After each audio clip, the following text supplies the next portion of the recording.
Kurumirira ciiko cia uici wa mbeca kandi-ini cia NHIF iria ikoretwo ikihanika thibitari-ini imwe cia andu kiumbe riria arwaru mathie kumatha motungata ma urigiti. Riu Kiama kia arigitani thibitari-ini cia andu kiumbe kaunti-ini ya Embu nimeyumiritie na kuruta mawoni mao.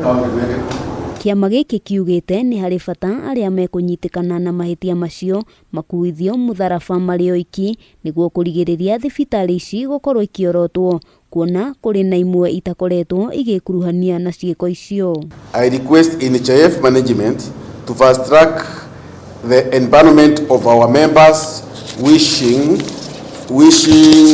to be contracted.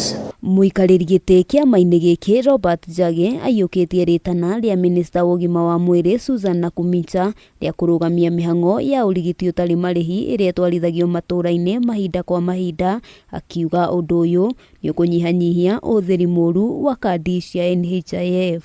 If a few facilities are being paid billions, where will they get to money to pay those who are doing honest business? So now we that's why we wish to condemn it and to appeal to our members to expose the ones they might be knowing, because we are also affected.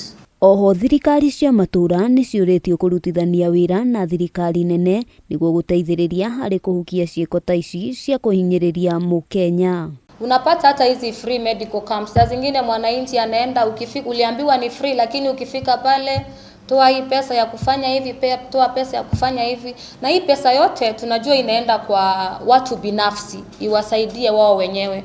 Handu-ini ha Kameme TV ritwa riakwa ni Wambui wa Njuguna.